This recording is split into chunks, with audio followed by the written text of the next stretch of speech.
As business owners, entrepreneurs, family men, it's difficult for us to find the time to put together projects like these. Even though it's something we really want to do, unfortunately, taking care of the things we have to take care of comes first. However, because of viewer support for people like you, we're able to continue doing this. Please consider joining our Patreon and supporting the Burn and Return podcast.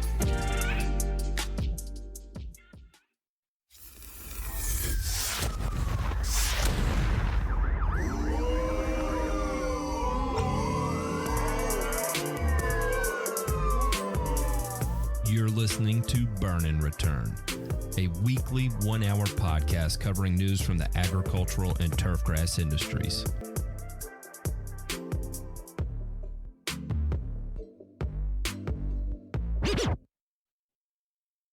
Welcome to episode number 33, right here on this week's Burn and Return. My name is Matt. Sometimes I go by the Grass Factor. My last name's Martin.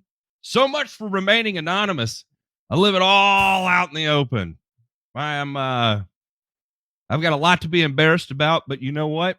Shit, hey, Matt, bring it on. Matt, Huh? Matt, I hate What? to, I'm interrupting you. 71. Gosh.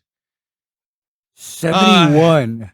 My co-hosts here, Ray and Ryan DeMay, are here. This is breaking. Wait, this is breaking news. Can we get a breaking news? How about that for breaking news?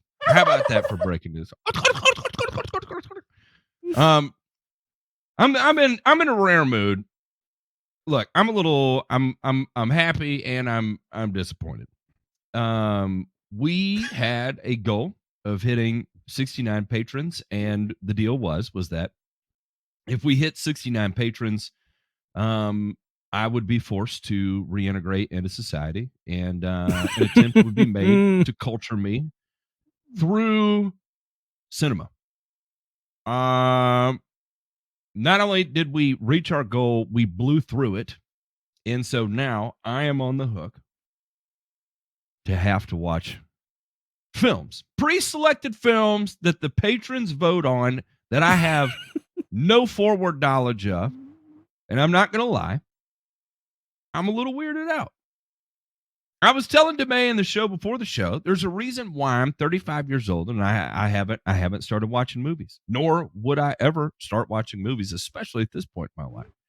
This is a hill I've decided to die on, and now I have to give ground. I feel like I'm giving up Eastern Ukraine to Putin right now, and it doesn't feel good. Oh. But you know what? It's sometimes you got to do things that you don't like, and I'm not advocating for.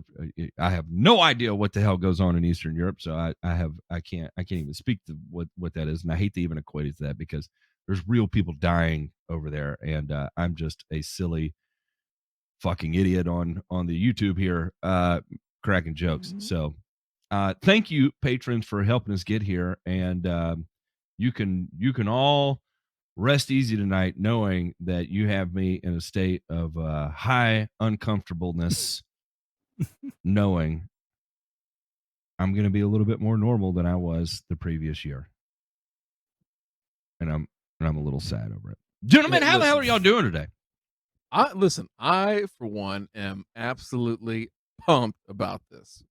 Number one, you through all that working out you've been doing has not been to get yourself more healthy or anything like that. It's actually been so that you can lift up that fucking rock that you live under and come out and see us. It's gonna be great. You put up 315 pounds yesterday on the bench. I don't know if it's going to be enough to lift up the rock, but goddamn it, we're going to help you now because we got 71 other people here to lift that motherfucker up off you. And I'm excited about it. Super excited. So listen, you are going to enjoy this. You know, if you listen, your piss poor attitude on this movie thing is dragging this whole team down right now. All right. So keep your 5 fouls, go in there, play smart, right? Get down there and bang a little bit. You know, that's what the basketball coach would have told you back in the day. It's Final Four time here, so I'm going to give you the basketball coach speech. Listen, there might be. Wait, speaking of basketball, if you haven't watched this movie and you love basketball, I'm just going to tell you, you're a soulless son of a bitch. Have you seen the movie Hoosiers? Parts of it. How can you watch parts of that movie and not want to watch the whole thing? Because I think it was like on TNT or something, and I was like, yeah, it's a commercial. I'm not asking for a specific movie, but what makes you disengage from a movie? Like, there's no winning you back once we lose you in a movie. Like, you're not like, I'll wait it out and see if it gets any better. I mean, you're not that type of person. So what causes you to disengage and be like, fuck this, I'm done. I'm gonna go, watch some videos on YouTube or something like that. I need some more lawn care nut and how to with Doc in my life. I'm gonna go do that instead. it's my piss poor attitude, DeMay. Really is what it is. So the premise behind movies that it was explained to me was that whether it be film or literature, it's all about the suspension of disbelief, right? Where you can become so enthralled that reality around you no longer is important because you're wholly consumed by the content that you're taking in. If I detect anything that seems fake or a bit much of a stretch from reality, right? Yeah, it's like when you watch a horror flick and they run upstairs every damn time, and you're like, okay, you're upstairs. Where the fuck are you gonna go now, lady? Are you gonna jump out of that second story window? How big a boy are you? How else are they gonna get stabbed? Yeah. See, DeMay, you're setting yourself up to die in that scenario. And I'm sure that there are people out there that when their fight or flight kicks in, they go the path of least resistance. And in that particular instance, it may be up. Hey, listen. But here in the real world, we either going to go through or we're going to cower in the corner, right? You're either going to pick something up and you're going to fight your way out of this, or you're going to cower in the corner and just be like, you know what? Jesus, take the wheel. I'm going to die here today, and I'm okay with it. Well, but no, listen, some people aren't like you and afraid of heights. Some people are more afraid of getting stabbed than they are afraid of heights, so they go up to the second floor. It makes perfect sense. See? I'm cutting through all your bullshit excuses, Matt. That's what I'm here to do. I'm going to coach you through these movies, all right? So every time you have that premonition, like, I don't know about this, I will set you straight. So I'll call a TO. Right here, call T.O. We're going to get over, and I'm going to bark at you on the sideline. We're going to have a private setup Zoom call so I can get in your fucking ear and let you have it to get your mind right. All right? We're going to do this. I'm not going to lie. That actually excites me. The thought of having a cinematic coach to guide me through the watch party. Listen, I participated in athletics. I know the value of a coach, and I can be coachable. I am malleable. So this actually may be the ticket right here. All right. And listen, it'd be like an after show. You may got to slap my helmet. You may have to go helmet to helmet with me. You got to grab me by the face mask and I can put one in there. This. I'm a Bobby Knight style guy. I'll grab you. I'll punch you. I'll throw you around. I'll do what I got to do. All right. Speaking of, wasn't one of the Hoosiers daddies like a bad alcoholic or something that was whooping up on Oh yeah. It wasn't whooping up on him. He was just Dennis Hopper was the actor that played it. He wasn't mean. He just he had a way drunk. We'll get into Hoosiers. Hoosiers might be some bonus content because if you're a basketball guy and you don't cry at the end of that movie, I mean, again, you have no soul. You just don't. And that's another thing. I'll be the first to admit to this. Movies make me cry, and I don't like that. It's like I like it to be a moment of spontaneity where it comes in and consumes me for 30, 45 minutes. I get it out of my system. I'm good for 2 weeks. And you watch a movie and all of a sudden it comes from your gut and then works its way up your esophagus and your trachea starts seizing and you feel like you got to call 911. I'm not a big fan of that. I don't know. Maybe the coach is the solution here. We'll do some coaching here on the first couple. We'll see how it goes. That's all we can do. Speaking of coaching, how about we go ahead and jump into this week's headlines?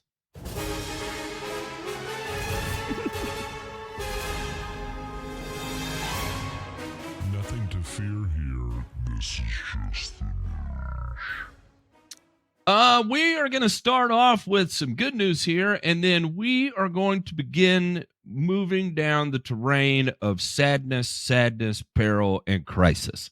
So the good news from our headlines is the EPA approves dicamba use through 2022. Yay! That means all you Banville guys out there. Ray, what was the other name? You had Banville, and then Clarity. there was one of and then Vanquish.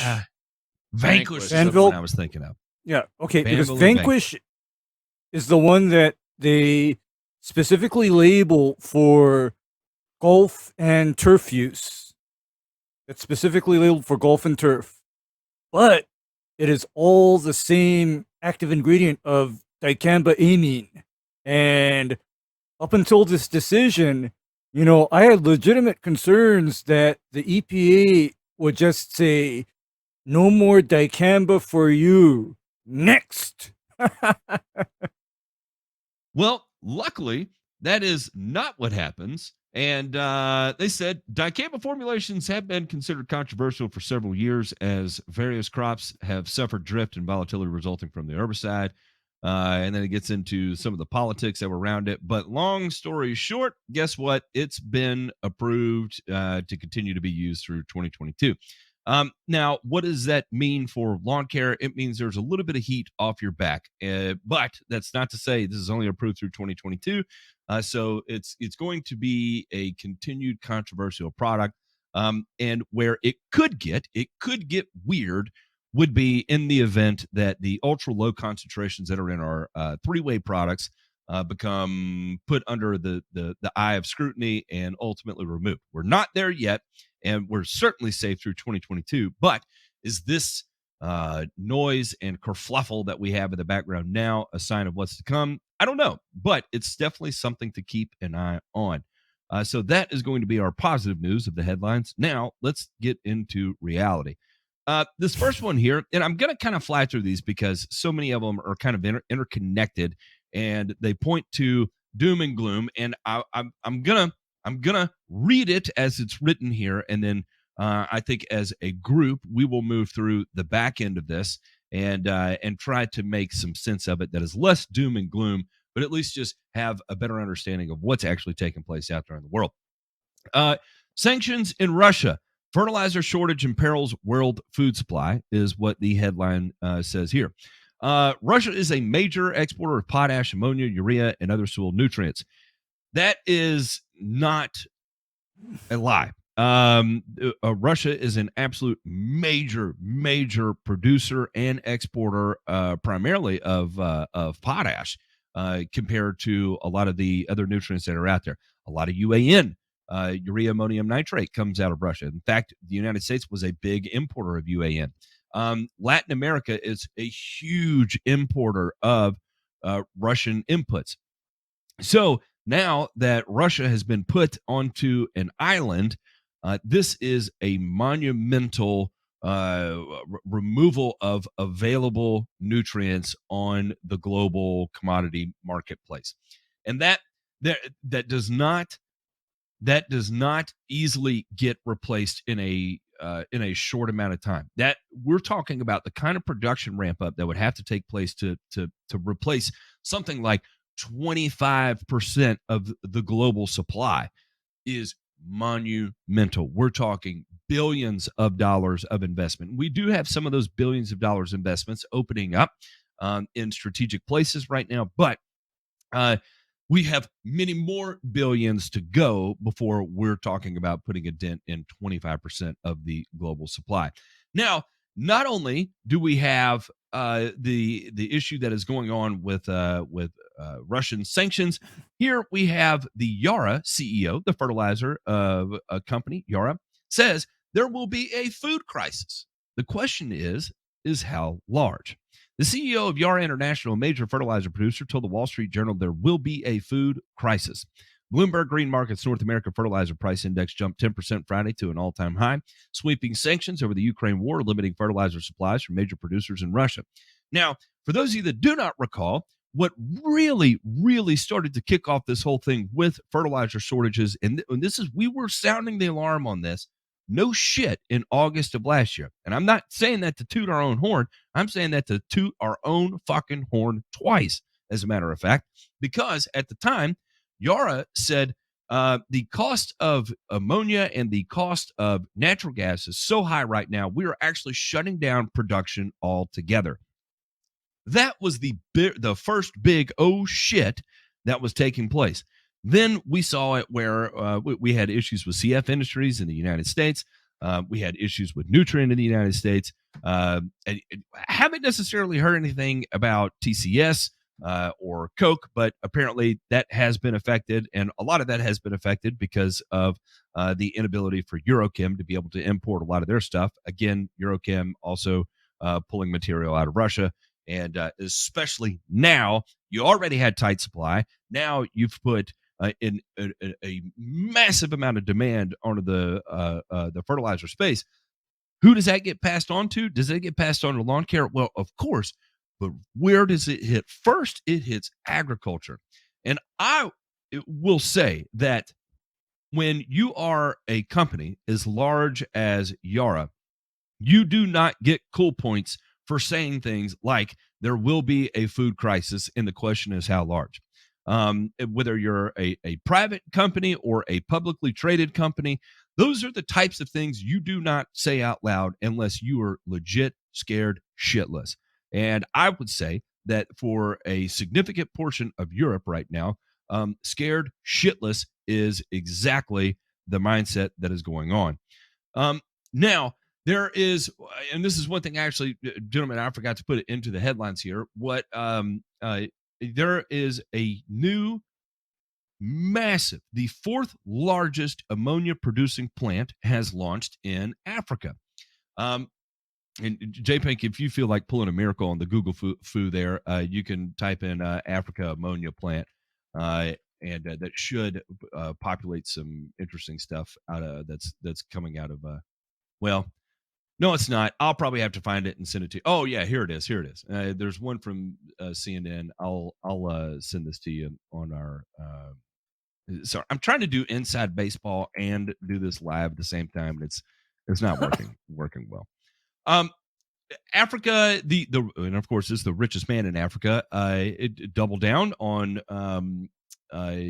urea and ammonia fertilizer plant, and built a $2.5 billion plant. It's been commissioned. It's now coming online, and people are begging for fertilizer coming out of this. And I get it.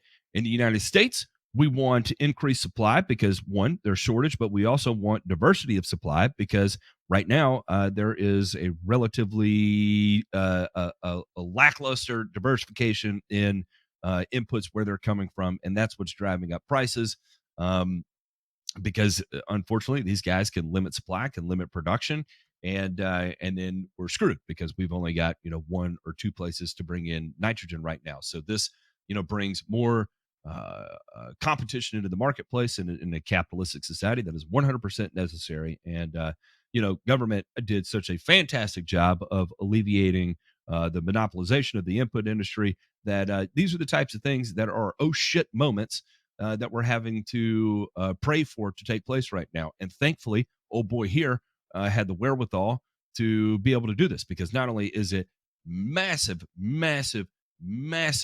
economic impact to the good for Africa, it also helps the from a global perspective as well. Now, all of that to say, that is what's going on worldwide. As we bring that back into the United States, or at least North America at this point, in North America, what we have going on right now is rail. Rail is absolutely foobarred. And this is not only coming out of Canada, where you've got major issues with strikes, and I believe CP up in Canada fired a huge number of their protesting workers, the union guys that were up there. And I just caught that headline before we came on, so I have not vetted that yet. I may be talking out of my ass, but I think I read something like that. And then on the United States side of things, BNSF, all these guys are seeing massive issues in keeping freight alive and moving.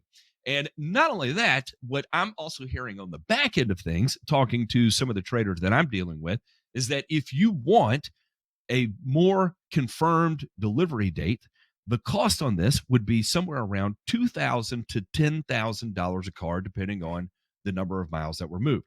And that, I've never heard of anything like that at all, but it was legit thrown out there to a guy I know that moves thousands of rail cars in the spring growing season. So we're talking about in a narrow window, thousands of rail cars, massive fertilizer trader here, and was told 2,000 a car for guaranteed delivery, which is I don't even know if that's legal. I don't know anything about the rail company, but that's how it was told to him. So that is not good either. And why that's not good is that even when it comes to logistically moving material within the United States, because remember, fertilizer is used in massive volumes, right? Huge volumes. You can't always move it all by barge. You can't always move it all by truck. By truck, you're limited to what? 20 tons, 21 tons. So when you have the option of being able to put 100 tons into a rail car and move it much more affordably from point A to point B, then it becomes a blessing, right? Especially when there's already such a significant shortage in FTL freight. So we are absolutely foobarred on so many fronts right now. Fertilizer shortages and cost increases that are beginning to bring up the talk of a global food crisis. That's scary. We've got, luckily, a little bit of a beacon of hope of Nigeria coming on with a new fertilizer plant, but how much of that are they going to sell to the United States? What does that foreign policy relationship look like? We don't know. How much of that is going to go to Europe? You know, Europe was considering banning Nigerian food imports because they were using pesticides that did not play nice with the European Union, right? So Nigeria may say, well, if you don't want our food, we sure as shit aren't going to give you our fertilizer. And I understand why, right? So that is kicking off in the background. Then when it comes to even moving fertilizer around in the United States, we can't even get it from point A to point B right now because logistically everything has ground to a halt. All right. I've kind of ramped on and on and on about this, and I think I've painted a clear picture here that shit is not good, but it is certainly not the end of the world. And that's where I kind of want to bring up this last one here, where if anybody caught this in the headlines, there is agribusiness groups in the American Farm Bureau Federation that wanted the Agricultural Secretary Tom Vilsack to open up lands and contract to farmers the Conservation Reserve Program, which takes idle land and allows them to plant crops on it or whatever. However, what I've kind of read on the back end of this is that a lot of times this land is not ideal for crop production in general. It already serves a purpose because typically these lands are that need to be environmentally protected for whatever reason, their location or proximity to water or poor drainage or whatever the case may be. And so immediately getting on it here and fallowing this land to get it ready to begin crop production is actually just going to create more of a headache and potential disaster than it would actually solve any problems. But you know what we do have here in the United States is we have what is called the U.S. National Grain Reserve. And if you've never heard of that, that is where the United States has the ability to store and protect 25 billion bushels of grain. Just kidding. We gave up on that program many decades ago, and we have nothing in reserve. So, boys, I'll open this up to you, and I'm not kidding about that. We have no strategic stock reserve plan for amassing or collecting grain as part of a national security deal. You feel free to look that up. I saw that on a far corner of the internet and started reading about it. And what was proposed is a great idea and was actually executed. And then infrastructure was actually built to be able to do these types of things. They were like, nah, fuck it, we're good. So, gentlemen, talk to me here. I'm very much sticking the fork in the light socket, and in fact, I have upgraded the light socket to a 460 volt 3-phase socket, and I'm not using one fork. I'm actually carrying 3 forks to make sure I can get all 3 phases at one time. How are we feeling when you see all this? What's going through your head? Are you hitting the oat ship button yet? And I want to be fair with you. I'm not hitting the oat ship button yet.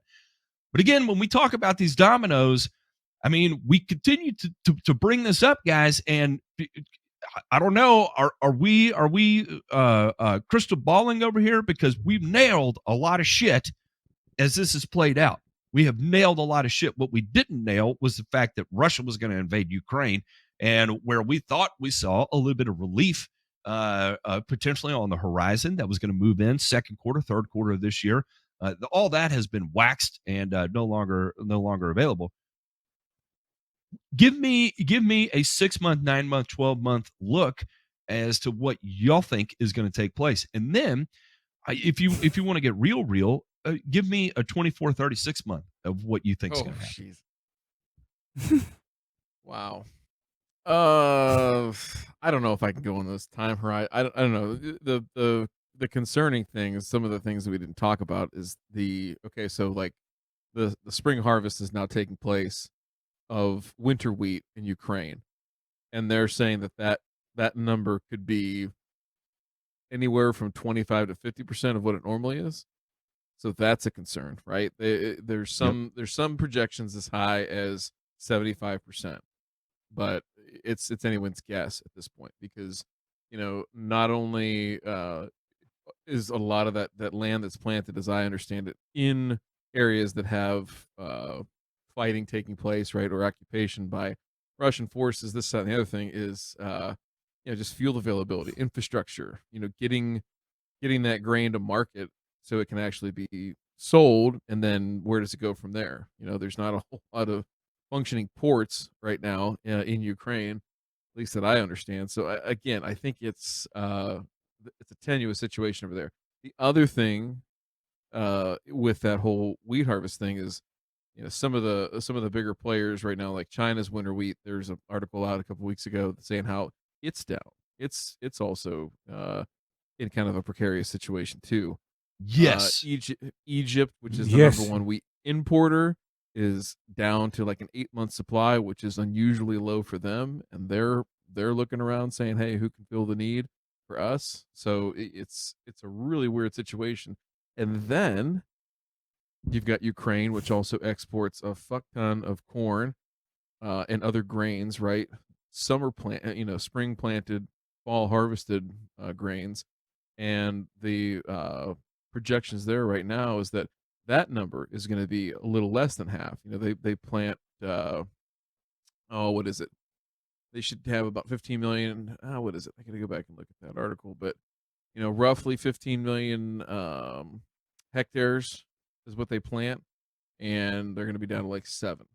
So, jeez, that's also a concern because they pump out a ton of barley, corn, millet, things like that, and it's the domino effect is just starting, right?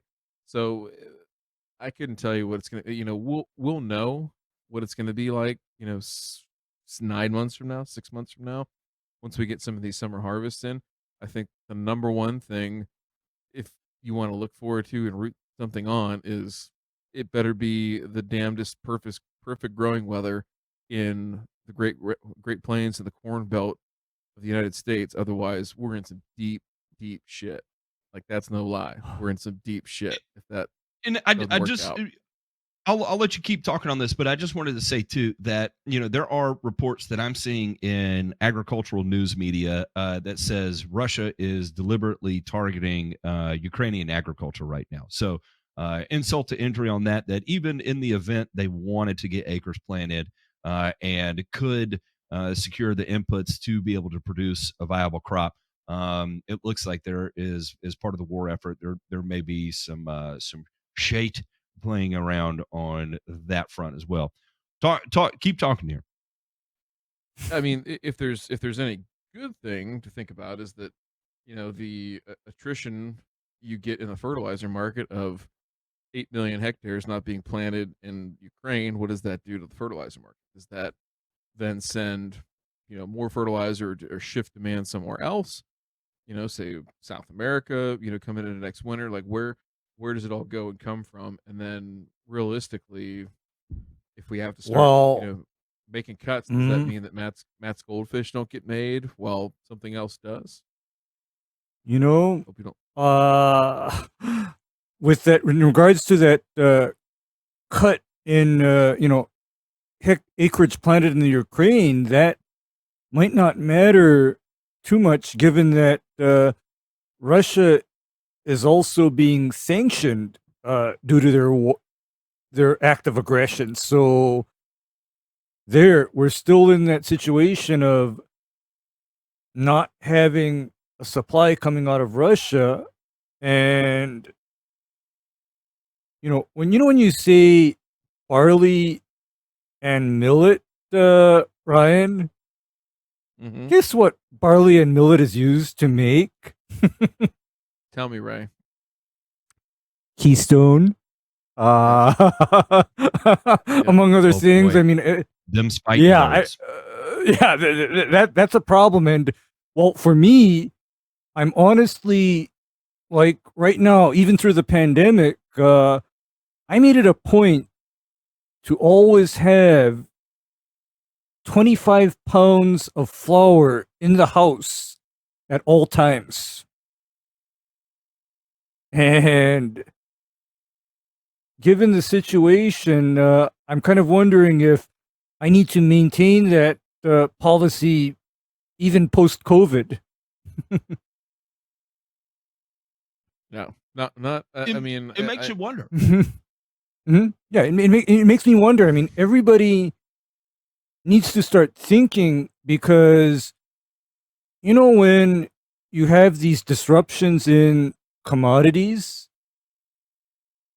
you actually first start seeing the disruptions in manufactured, ready to consume products, because those guys, order up from, say, the Ukraine or wherever, and say, okay, I need so many tons of flour or corn this year, and they fulfill the order.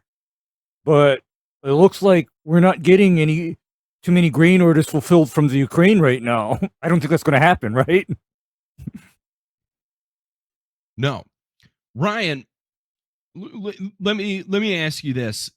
We continue in this trajectory we're on right now, right? Because who knows how this plays out. And say the conflict continues in through May, well beyond planting season in Ukraine, right?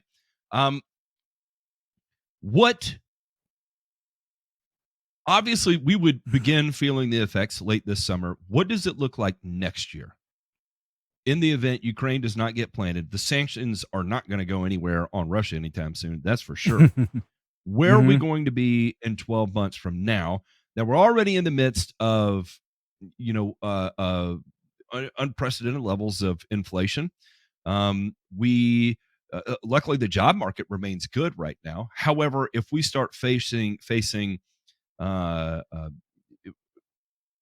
facing shortages, not just from a logistical standpoint, but just in a supply standpoint, think about like our prepackaged foods, our ready to consume type foods. How many manufacturing jobs, the packaging jobs that go along with that? Is that where we start seeing loss of required workforce because there's simply not enough raw material to keep people going? And then is that when stagflation sets in and all hell really starts to fucking break loose? Or am I poking a bear there just to shit talk? I mean, no, because it's all a cascading effect, right? Like once you start those dominoes, I don't know how you make up for it, right? Like to get back into equilibrium takes time because it's one growing season at a time. There's no way that you can simply make those extra 8 million acres in Ukraine alone just reappear, right? Or with the stuff that's not coming into world markets from Russia, what happens to that? I mean, so I think 12 months from now, like I said, hopefully the United States has an excellent growing season this year, and that's a big if. It hasn't been all sunshine and puppy dogs out there the last several years. That doesn't mean this year wouldn't be different, but that's a big concern. The food thing, though, like, yeah, there's no way that it doesn't affect people's jobs, people's livelihoods, because there's not going to be as much to process. There just simply isn't. There's not going to be as much to move around. It's I don't know. I think, like I said, what we'll find out here after our harvest is complete, which should be May sometime, we'll have a pretty good idea of where they stand, and then hold on and buckle up, because this is make or break this year here in the States. That's all, that's all we can hope for. And it's going to be, the people that are going to get the short end of the stick are going to be the people, quote unquote, at the bottom of the food chain, the third world countries and everything like that, that rely on these subsidies from the States and from Ukraine, like the UN World Food Program, things like that. Like, that is, those are the folks that are going to feel it the most. And I have a feeling that we'll pull stuff from our own, primary supply chains, probably the same in other countries as well. And that's going to have a ripple effect on prices. It's going to have a ripple effect on availability. I don't even want to think about it, because I just don't see a way. There's many ways that this could end, and in my mind, there's not many of them that are happy endings. How's that? Exactly. And that I think that's the point I want to make here, is that no, this is not the oh shit, hoard your MREs, bury them in the backyard because people are going to start eating other people because they're starving. But it's something that seriously needs to be taken into consideration, is that of all the endings that could possibly play out right now, there are not a lot of good endings. We'll say there's 100,000 potential endings here, and 99,000 of them are bad. And we've got 1,000 potential that range from not so bad to maybe like 10 that would work out like, oh, that's best case scenario, and that's pretty damn good. And so when you're the needle's pointing in that direction, your probabilities there. I'm no economist or statistician, but those numbers are not in your favor. No, not at all. Not at all. I mean, I don't see anything good, coming out of this. And there's always talk about the United States and people becoming a little more self-sufficient. And I just don't see that either. I really don't see that either, because the past 2 years have demonstrated to me how, I guess, incapable a lot of people are. They just can't do it. I mean, do you know, Matt and Ryan, how many people literally can't cook, for example? They can't. I mean, they're dependent on all of those prepackaged, pre-made things that you talk about, that, they're the people that keeps the rest of America employed, because in these various factories, there's all of these people making and assembling all of these products, right, Matt? I mean, there's people doing the work, putting all this stuff together so that it can appear in the supermarket shelves. And not only can't cook, think about how many people can't grow. Think about how many people can't tend to animals. Yeah. And how many people can't grow or tend to animals because of they live in a major city. Think about how many people don't even have the ability to cook because of the size of their apartment that they have in New York or wherever, that has, a one burner stove in there. And so when it comes to actually cranking out meals that is not, ramen noodles from packets, it doesn't exist. So I don't know. I don't know. This is we're in a weird time, and it's definitely something to pay attention to. But enough of that. Let's just give mad respect to this week's sponsor, and that's going to be our patrons, because we hit 69 patrons Yeah, hey, it was worth it, J Pink. It was certainly worth it. We hit 69 I didn't realize patrons. I didn't realize I was not on mute. Sorry. Hey, it's good. It's good. We need all to hear from you good. from time to time just to make sure that you're still alive out there. I worry because what if you had a diabetic attack? Right, I know you're not a diabetic, but what if you did? What if you didn't know you've been a diabetic, and then all of a sudden you get hypoglycemic and you fall out back there? Love you, Sean. know- under by your the desk. way, I love you. You'd know Yeah, because I mean- suddenly we would be stuck on the same frame, the same camera for a while. Oh, that's true. Then you'd know. Yeah, This is and that at that point, Matt, you drop everything and you go rescue J Pink. Okay. I would probably feed J Pink to Wallace because I think that's what J Pink would want, and then I would we'd take care of Wallace from that point forward. But I'm just kidding, J Pink. That was terrible. It's awful. It's I'm just we got Jesse here. He can make sure it's all legal, and that'll be part of the will. J Pink literally has given everything to Wallace, including in the event he has a catastrophic accident behind the monitor, he would also give himself to Wallace. By the way, for those of you who don't know, Wallace is an incredible animal. That's J Pink's dog, and he is just really. Listen, I've been around some boxers that are wild as hell. This ain't Wallace. Wallace is an extra special dog, and absolutely lets my kids just torture his ass, and he continues to come back for more. So the fact that he hasn't eaten their faces, which he certainly deserves to do, speaks volumes as to what kind of kind-hearted animal Wallace is. Fun fact, I'm really off the rails here, guys. I'm sorry. Fun fact, J Pink and Wallace were walking his dog the other day, and J Pink told me he had a cane corso moment. And I text J Pink some of the most horrific things. I mean, it was terrible. In fact, I can't even say it on air. Even if I could say it if it was just the patrons, but I text J Pink the most terrible things that I wish he would have done in that scenario. I don't want J Pink and his damn dog being attacked by a cane corso. I've been attacked by a cane corso. It's not fun. And Talked about it before. come to find out, it was the cane corso was a metaphor for a little ankle biter, and those horrific things I said J Pink should have done was probably a little bit much. Patrons, we have hit 69 patrons. That you know what that means? We are going to do a group deal with our patrons only. Every month 72. we're going to 72. We're at 72 70. now. We started the show dear. 71. Exploded beyond the goal. Exploded through it. We are SpaceX.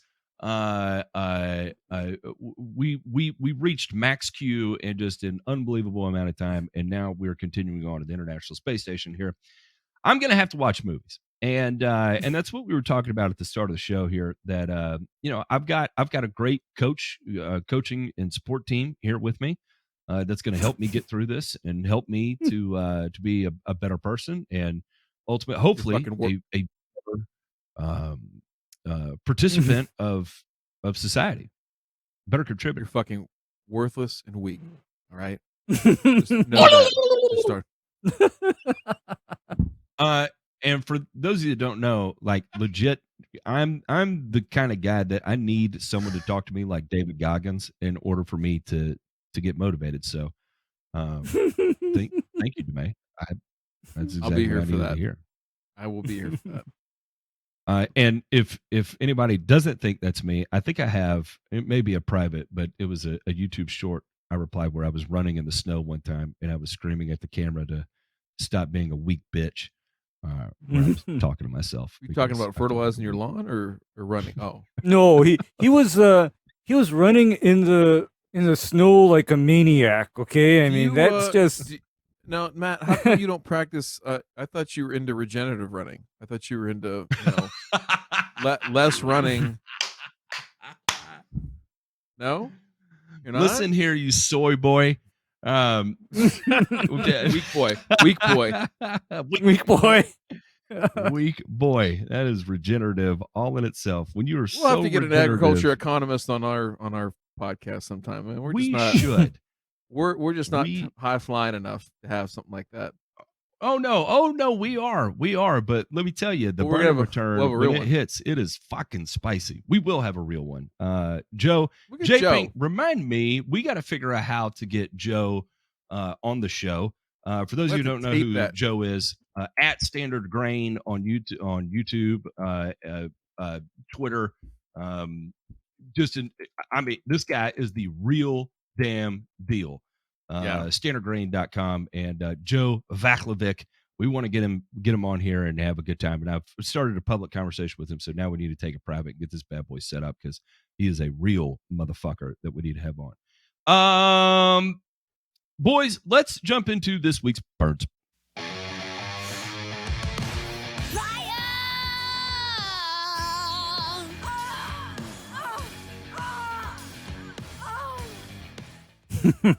Listen, you know what? Sheila's never going to run out of imports or exports. I don't think. Right, Ray? Ray's going to take care of that. I'll see She's to gonna have that. all the nitrogen she needs. Some A's, I D's, thought- G's, and C's all over. To me, that sounded like Sheila setting her new personal best deadlift record. So I don't know where you guys are, but not on the same wavelength I'm at. No, that's the bench press. Actually, Oh they're doing man, the yeah, bench yeah. press. Barry yeah, Lakin. yeah. Barry Lakin. Yeah. You've listened to that, but you haven't watched movies. Yes! Yes, Man on the Street I Quiz? love audio. Oh, man, that was a great album. Visual gets me going. That was a good one. Adam Sandler that was was one of a sounded- kind, man. That was the sound of you having sex with me. That's correct.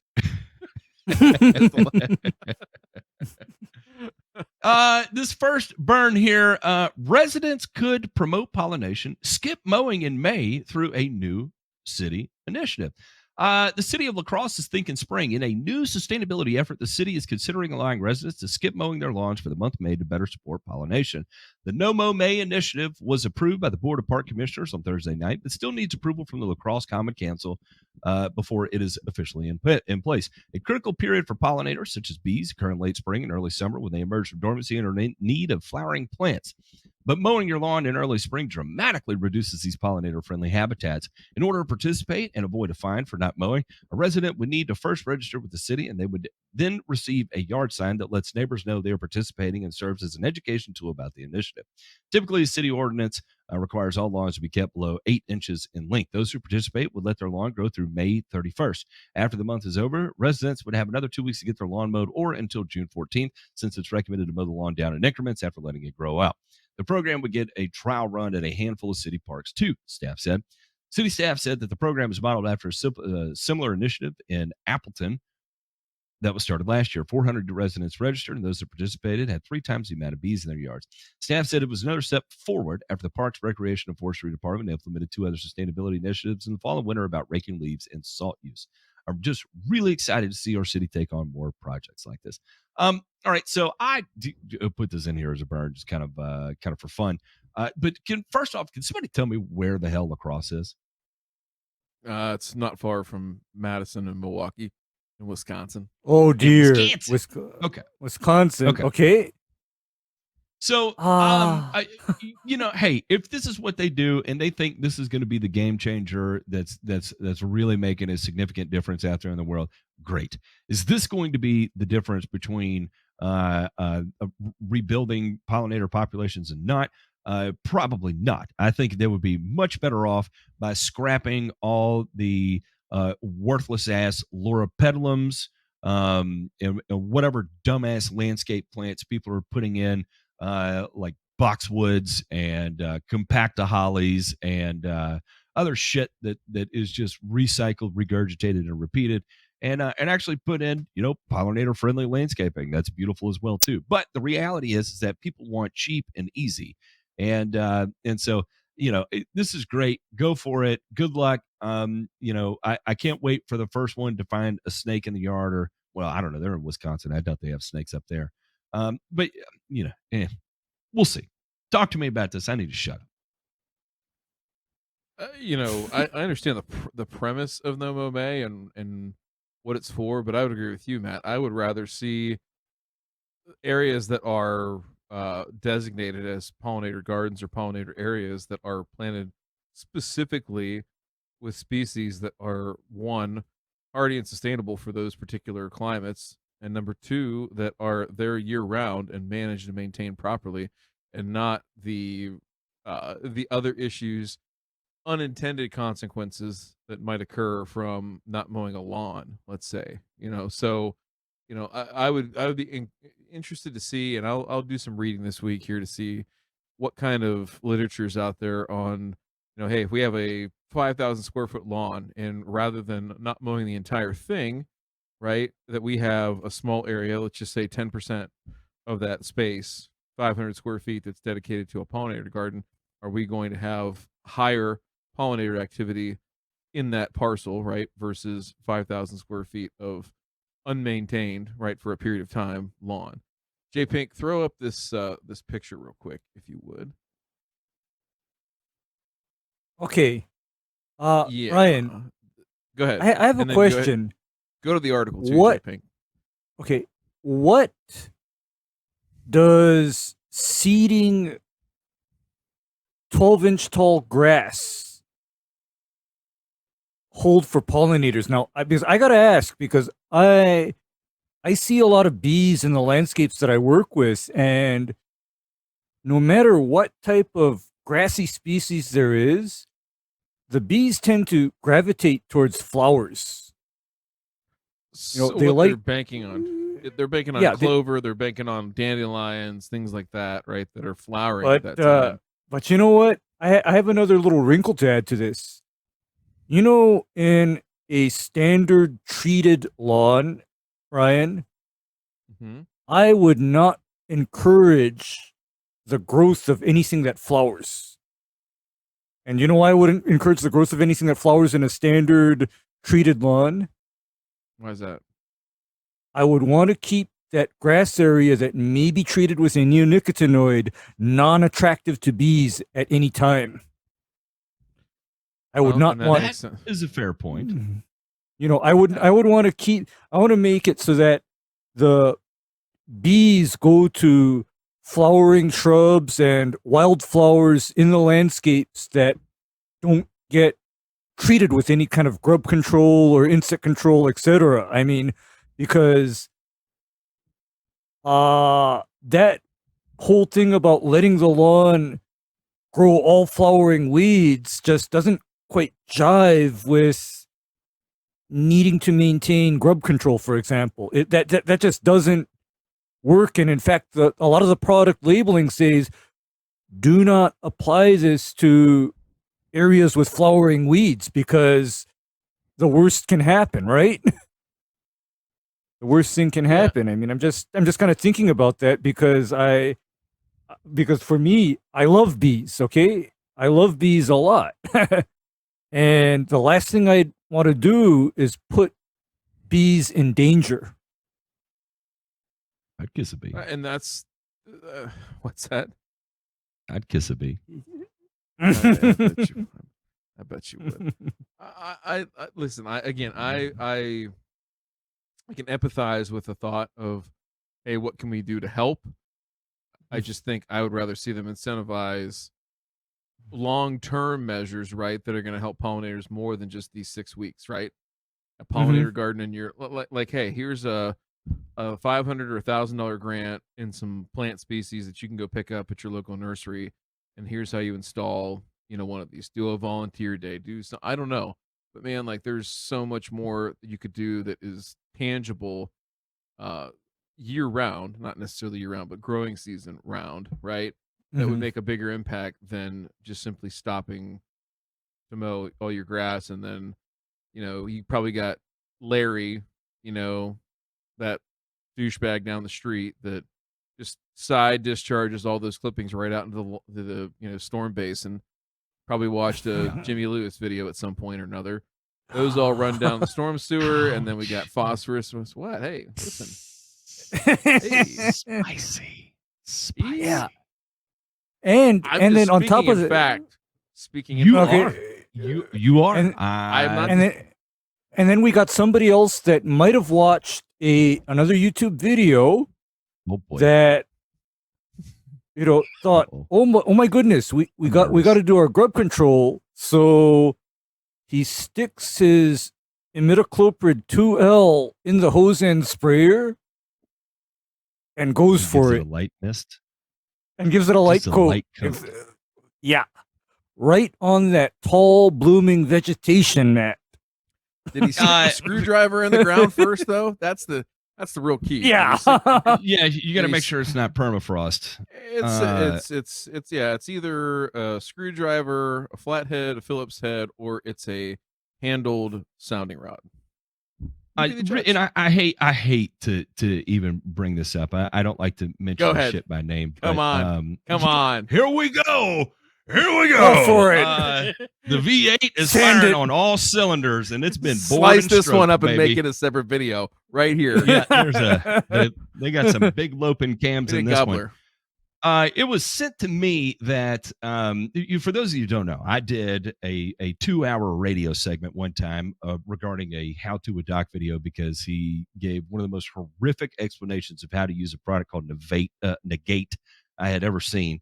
And so I really hung him out to dry for it. And of course, Control Solutions got involved and the video got nixed and scrubbed from the internet and all that fun stuff. And I don't know why, but Control Solutions reached out to me and was like, we'll take care of that immediately.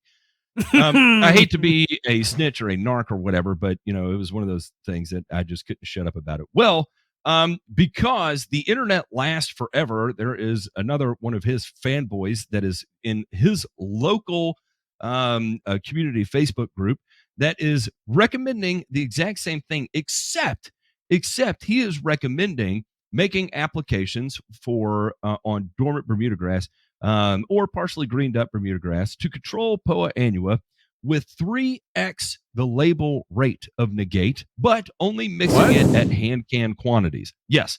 What? So again, violating the label not only in how to appropriately mix the container, but also applying and he gives it a range like 3 to 4 times the recommended label rate. Just for grins and giggles to add insult to injury there. And of course, you read a little bit more into this and you see the guy is a gigantic proponent of everything that comes out of How To with Doc. So for people that turn around and say that, it has no impact or whatever, it certainly does. And that is case in point. Someone else will read that and say it was good. It was good information. And it was actually a golf course superintendent that sent it to me. Who's another Mississippi guy too, by the way. Shout out to all my boys that grew up in North Mississippi. He's from Olive Branch, so I know he's a real one. What do you think? What do you think of DeMay over there? You held your finger up.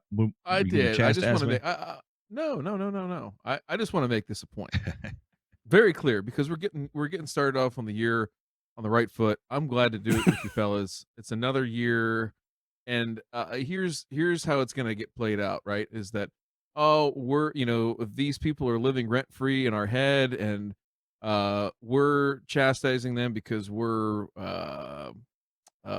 jealous in some way, shape, or form. Jealous of what? I don't know. Jealous of what? This is some of the stuff that comes up, and so here's all. This is all I want to say about this topic is that we don't care who you are.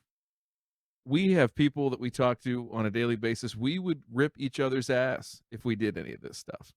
So it doesn't matter who you are, what you stand for, anything like that. I really don't care. But when you make bad recommendations, you give people bad advice and try to do it in a way that with a smile on your face and with the only goal of selling more product, you can kiss my chapped red ass. Yeah. Yep. And Ryan has a lot of ass to kiss. And it's true. He's got some hair on it. So if you want a clean ass, you're gonna have to bring a razor. Yeah, and furthermore, no nair. Furthermore, while you're kissing his ass, you might get my foot up yours with my size 8 boot. Okay. Do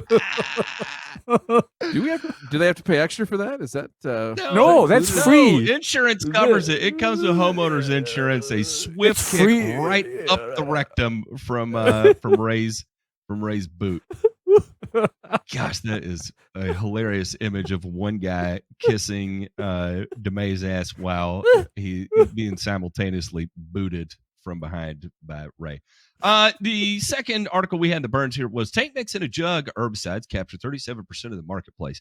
And in all honesty, this is probably more good than bad, but I put it into a burn because there are people out there that have been doing this shit for decades. And and my mentors that brought me up in this industry, aka Ray, taught me to do this very early on, and now all of a sudden it's been commercialized and repatented and all this fun stuff. But what we see here is combination herbicides are the new norm for companies introducing products to help row crop farmers tackle tough broadleaf weeds and grasses. Since the early 2000s, the market share for combination products, most have been 2 and 4 active ingredients, has grown to 37% of U.S. herbicide sales, according to Klein, a global marketing analysis company. They are continuing to see this combination herbicide product grow at a rate of 6% annually, resulting in U.S. sales of $3.5 billion by 2025. Then they give some examples of different corn herbicides, soybean herbicides, and all this fun stuff. And in the turfgrass market, because that's where we all play, we can look at T-zone. We can look at Celsius. We can look at Tribute Total. All of these are examples of combination products. What's the pre-emergent one with simazine and imazaquin and whatever? Simazine, imazaquin, and something else. You're muted, Coastal. Ray. Unmute yourself. Oh yeah, Coastal, right? That's Coastal. Yep. And then as far as like new products coming, what about the new stuff that Dow Agro, now Corteva, is bringing on using their Rinsecore haloxyphene technology, where that Game On, that's an example of a novel, brand new product, but it's only sold as a combination product. Although I think the first ones to kind of do that, in the first place I noticed that was, look at something like good old Celsius. That's right. That is Celsius. Contains. That's a combination. Was iodosulfuron? No, that was not the one. Yes. Can you get standalone iodosulfuron or not in the thiazoline methyl? Can you get either of those standalone? Not in the U.S. because it's only sold to the turf market as that Celsius product, and ironically, in Australia, iodosulfuron is a standalone turf herbicide. So our friend Ben Sims, if he needed to smoke POA or broadleaf weeds, he could get Bayer iodosulfuron in Australia. He could do it. Well, there it is. We're going to see more of it. Now, the part about this that gets frustrating to me is when they put it on patent. And you hear crazy things too, like when Solitaire came out. Solitaire was going to be the new MSMA, right? Oh, Solitaire, the new MSMA. It's doing everything that MSMA couldn't. And you know what? It didn't do a damn thing. And people burned a metric shitload of cash using it. And I think people are starting to wise up to it. And understanding that you got to take a lot of the stuff that is being touted with a bit of a grain of salt until you put it through your own internal testing procedures. All right, we have harped on enough. Gentlemen, let's jump into this week's returns. La, la, la, la, la, la, la. La, la, la, la, la, la, la. La, la, la, la, la, la, la. La, la, la, la, la, la. I'm back. Now, DeMay, you were the champion of good news this week, and as you really are every week, because I think Ray and I both feel more comfortable wallowing in our own misery, because we're miserable people deep down. And well, I don't know about Ray, but I certainly am. And so I figured, you know what, DeMay, you so eloquently put these together. How about you take the lead on this and walk us through the good news that we got? There we go. All right, I can do that for you. All right, so our first one comes to us from the New York Times, and this was actually a letter to the editor, or like one of those like Eloise things, or like, write in and ask for advice kind of column deals. So this one says, a reader is offended by the gardener next door whose impulse to use her green thumb has led her to trim other people's hedges without asking. All right, our retired neighbor has been sneaking onto our yard to weed and do other yard work without our permission. At first, We were confused by the magically improved areas of our yard. We mow and use a weed whacker, but that's about it. The mystery was solved when I came home early from work one day and discovered that our neighbor was hard at work on our lawn. She saw my confusion and said, I can't stand clutter anywhere. We left it at that. I want to confront her now before she starts up You got to be kidding me. again. This Ah, comes with an implied rebuke. Yeah. You don't care for your lawn properly? Thoughts? So the advice columnist responds like this. You're absolutely right that your neighbor has been trespassing and violating your property rights. I sympathize with your feelings of invasion. But what really intrigues me here is the weirdness. Your neighbor has been working in the yard in secret to make your yard nicer. I also interpret her comment about the clutter differently than you.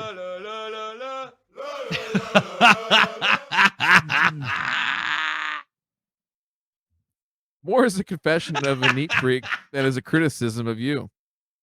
Don't misunderstand me. You have every right to stop her. I would. But if you go in too hot, as I fear you may, you will destroy the relationship with her. And under these odd circumstances, that seems like a shame. Yes, she made errors in judgment, possibly caused by too much time on her hands or a controlling nature. But let her bounce back from this. Be measured. Say, we understand you like to keep your yard a certain way, but we also you have to respect our rights when it comes to our yard. Please stop gardening on our property. Now, here's the kicker. Tell her you're talking to her about this because you value your relationship. Your gentleness could go a long way. After all, she's still going to be living next door to you after you talk. Gentlemen, is this what our country has become? Is this where we're at Listen, right now? as you were reading that, and the la la la la la was so appropriately timed because that was what was going on in my brain as I was listening to this. I was just like, that is perfect. Perfect. Yes, that's what we've become. Think about just for a second here. You know, I would get it if, okay, here's a situation that you have every right to be legit pissed off.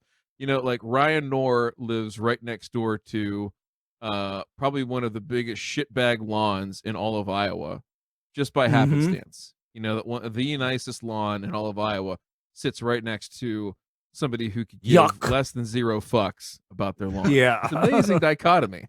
It's amazing dichotomy. Here, you have a person that, again, you know, would you want somebody coming on your property, Matt, and taking care of your lawn? You're goddamn right you would. You would. You would be writing this letter being like, how do I appropriately thank this person for mowing my lawn? I hate doing this shit, and I wish they would do it more. What can I do? Offer them food. Offer them money. You know, maybe go in and, you know, offer to spend some quality time with their old lady. I don't know. I'm willing to do what I got to do, but I need more of that in my life. That would be a more appropriate letter to the editor, I think. So I'm just appalled by the, you know, again, the lack of social emotional awareness in grown ass adults to not be able to have a conversation. Say, hey, listen, I don't like what you're doing, but I can respect it. How can we work through this? That's a simple conversation. Yeah. It's not that hard of a conversation, but we have to send letters in and type these things out. Like, think of all the other worthwhile shit. You know, go raise some money for Ukraine. Go find an extra bag of fertilizer to send to Africa. Do something useful with your time instead of writing this goddamn letter. Maybe I'm just a little too offended by this, but I read this and I put it as a return because I hope that this person gets the help they need. That's all I can hope for. You know, that's all I can hope for. I'm done with my rant. You go. Okay. I don't know, because for me, it would be like, what does it say when your neighbor feels that they need to do your yard work? I mean, what does that say? I mean, because that just means to me, like in my head, it's like, wait a minute, are you that much of a nightmare? I mean, is it that bad? Because you see, I take it from the opposite point of view that most people don't take it upon themselves and go out of their way to mind somebody else's business unless it's extreme circumstances. Yeah, I mean that's just my take on it, because believe me, I live in a place where everybody knows everybody and everybody knows everybody else's fucking business. And so when you have somebody minding your business here to that degree, that means that you need to step up your game. Seriously. Uh, You know? Matt, if this was a lawn customer and they said, "Hey, listen, our neighbor wrote a letter to the newspaper and said that looks like you've been spraying a little bit into their lawn and treating a little bit into their lawn, and they don't know how to talk to us." How would you approach that conversation, Matt? I'm curious. Brian, I can see the Brian. fire burning. It's one of those where you know how when you're preparing to have a good conversation with the customer, the way you knock on their door, right? It's a kind of thing, This one would be like I was a sheriff's officer executing a search warrant, right? And then when they're like, Fairway who's Lawns, there? get the I'm fuck out. Yeah, it's the lawn boy. And boy, we're about to have a good one here, buddy. Okay, that's who. Would you say your name was? My name is your worst fucking nightmare. Come to the door. Let's go. Let's talk. Let's talk, because okay, the truth is that on adjoining lawns, in fact, here's my invitation. It's like they see what I'm doing and they say, hey man, you don't mind inching over like a couple feet, because I got this grassy weed or sedge or whatever that I just can't control. So it's like, inch your spray boom over a couple feet if you don't mind. Inch your spray boom over. Yeah, it's like inch your spray. Everybody's asking Ray for a couple extra inches up to a foot. Oh, let's check out the next one here, DeMay. Oh yeah, let me get on that while I'm here. Telly Coleman's out there spraying with like an ag sprayer because they're asking him for a couple extra feet. He's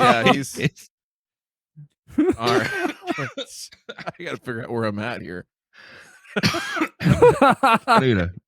All right, here we go. I need some albuterol. All right, this is. God. All right, this is the lighthearted part of the show, ladies and gentlemen. This is the returns. This is the way it should be. All right, GCSAA announces 2022 turfgrass research funding. Research grants from the GCSAA, which for those of you playing along at home, that stands for the Golf Course Superintendents Association of America, the national trade organization for all the golf course folks, are supporting 5 new research projects at universities across the country beginning in 2022. Projects will be funded through the GCSAA Foundation Research Endowments and its chapter cooperative grant program. 1 new O.J. Noer Research Grant Endowment project and 1 Dr. Herzen Endowment. And 1 Robert A. Moore Endowment project will also receive funding. The project were selected by a committee of including 2 members of the GCSA Board of Directors, superintendents, university researchers, and other professional scientists. Receive a total of just under $150,000 from the GCSA Foundation and an additional $62,500 in matching funds from local chapters. Some of the projects include enhanced breeding strategies for gray leaf spot disease resistance in cool season grasses, and that'll be conducted at Rutgers University. Selection and evaluation of shade tolerance and creeping bentgrass, also being conducted at Rutgers University. Developing seed head suppression programs for Bermuda grass fairways using plant growth regulators and herbicides. That's at UC, University of California, Riverside. Evaluating alternative effective action thresholds for lance nematodes and creeping bentgrass putting greens. That'll be conducted at Virginia Tech, or if you're playing along in the state of, not the state of, but the Commonwealth of Virginia Polytechnic Institution. There we go. And improving our understanding of U.S. fall armyworm populations that originate in Florida to aid in improving golf course IPM recommendations. And that'll be conducted at the University of Florida. So, fellas, some good research. I think a lot of this stuff will spill over to other parts. It'll spill over to other parts of turf. So it's not just it's starting off on the golf course because that's the biggest problem and that's where the money is right now to help this stuff out. But yeah, I think it's rather interesting to see research getting funded at a pretty good level here, a little over 200 grand going towards research this year just from GCSA. So good to see. Shit, yeah. For 200 grand, you could at least get an NDVI rating at one or two of these universities. What do you what do you reckon, Ray? Real quick on this one. This one kind of piqued my interest. The seed head suppression programs for Bermuda grass fairways using PGRs and herbicides. What are there any particular cultivars of Bermuda grass? I know Tahoma is particularly bad with seed heads, but what are the ones out there on the West Coast that are particularly bad that they would have to control seed heads on? I hear bad stories about Celebration and Tifgrand, my favorite cultivars. And here's the thing about seed heads on warm season grasses. The normal PGRs that we're familiar with do not substantially affect seed head formation in those high seed producing Bermuda grasses. Unfortunately, when I think of seed head suppression on Bermuda and Zoysia, I'm thinking in terms of imazapyr or imazapic. Okay, and imazapyr and imazapic are both VM herbicides. They're normally used in places where you don't want anything to grow. But the challenge will be arriving at the dosage or rate that mitigates and reduces seed head formation without killing the fairways. And therein lies the challenge, Ray. That's why we're yeah 200 grand because to figure out how to not do that. Yeah, because I've seen some research coming out of what is that? The Asian Turfgrass Center regarding controlling seed heads on Zoysia, because in the spring, that is seed head time for Zoysia. And they found that the best seed head suppressor in Zoysia is imazapic. How'd they figure that out? They FAFO'd. That's kind of what I was wondering. Is if No, they FAFO'd, and they arrived at a dose that didn't kill the Zoysia because, again, I know imazapic as a VM herbicide that denies areas to grass growth specifically. It's very powerful at that. Well, that'll be a good one for sure. I'll be interested to see the research come out of all that stuff. I'd like to give Ted a quart of that and say, here you go, Ted. Put this out in your hose end sprayer. I think a tablespoon or two should do the job. Sounds like your content. Light coat of that. Yeah, light coat of that. Speaking of light coats, J Pink, let's go to this last return here real quick.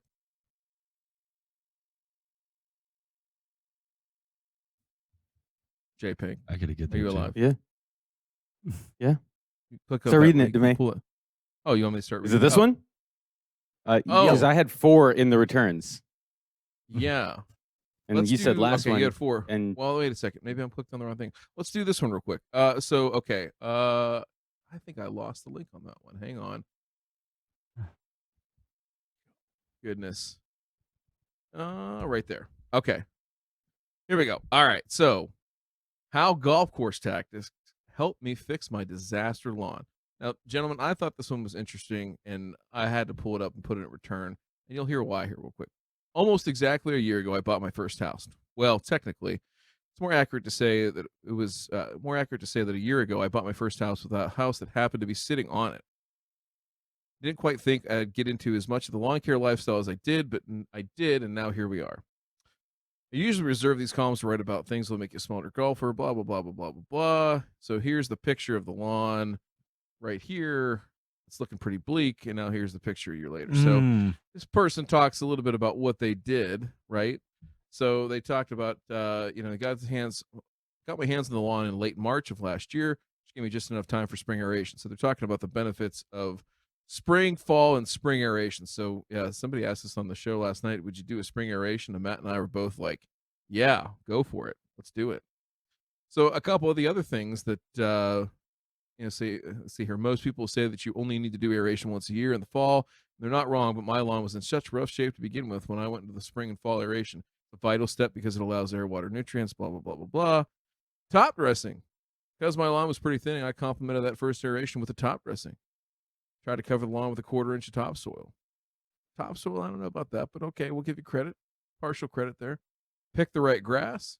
So they're in the northeast part of the country. They're talking about not picking Bermuda grass. Lots of water at first. I didn't like this title here. Lots of chemicals at number 5.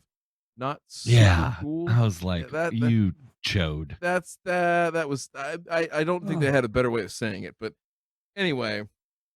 Hang on, let me throw a little fire out there, right? He says, yeah, I had to apply all these in-season fertilizers when he was talking about chemicals, right? Well, if he would have chosen a product like Sunday that has the exact same fucking active ingredients as other fertilizers that are out there, but their marketing makes it seem like there's less chemicals, then he probably would have felt better about this whole thing and not titled it lots of chemicals. Yeah. Sorry about that. Yeah. That's okay. Yeah. It's okay. But at least in the fall, he says he hired a company to take care of the fertilizer and blah, blah, blah. But I don't know. Anyway, so the gist of the story here is that, typically in these publications, it's just a massive hit piece on lawn care, like what Matt always says, it's an opportunity for them to get up here and rail on us. And hey, here's somebody that Matt and Ray took the appropriate steps in a situation where the chips were definitely down because that lawn looked like a corpse, rotting in a river somewhere up against the embankment, or I don't know. It just didn't look good. And lo and behold, no magic in a jug or a bag, right? Just good cultural practices. The lots of chemical thing, just balanced that out a little bit, but everything else was on point. So it was good to see an article that was straight to the point, no nonsense, and had everything that you needed to do to unfuck your lawn. Okay. Last one now. Okay.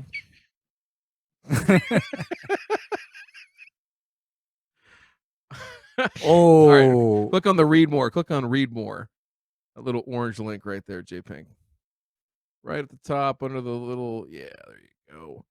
All right. oh yeah. So, Yes. This is in the state of Maryland. They have a combined House and Senate bill proposed right now that our friends at the Sierra Club are currently pushing, and I view this as a return, and I'll say why. This might be the first time that any of us on this show are supporting the Sierra Club and their initiatives, but this bill would require manufacturers and owners of synthetic turf fields to report publicly the chain of custody for synthetic turf fields and turf infill, documenting its end-of-life disposition. Why this matters. Synthetic turf fields have an 8 to 10-year average lifetime and produce a large volume of waste, much of it toxic. An average synthetic turf sports field has about 80,000 square feet, comprised of 40,000 pounds of mixed plastic turf and 400,000 pounds of infill, usually tired waste and silica sand. In volume, this amounts to about 400 cubic yards, the equivalent of almost 1,430 cubic yard dumpsters of infill. The materials that make up synthetic turf carpet systems contain aquatic and human toxins. There's no official inventory in the number of and location of synthetic turf fields in Maryland or where used fields have gone. In 2021, the Sierra Club volunteers found 347 fields in 18 counties and Baltimore. They were able to eliminate the waste produced in Maryland over the next decade for 328 of the fields as they are replaced. So they kind of go into some of the statistics there of what they're going to do. And basically what this is going to do is require manufacturers and owners to have a report that they fill out with the Maryland Department of Environment to talk about the chain of custody of where it's going. So is it getting recycled? Is it getting reused, repurposed? Is it going to landfill, whatever? So, I don't know that this is going to stop necessarily people from throwing this stuff in a landfill, but at least I guess where it goes. I'm not quite sure the intent, but hey, anything to do to shine some light on some of the shady ass shit that goes on that side of the industry is not a bad thing. Not a bad thing at all. So we'll see what happens with it. But Matt, you gotta wear your Sierra Club t-shirt tomorrow. I don't know if I would go that far, but made of I hemp, will say real strong. I am legit glad that this is, listen, I understand highlighting the good of things, but at the same time, you got to give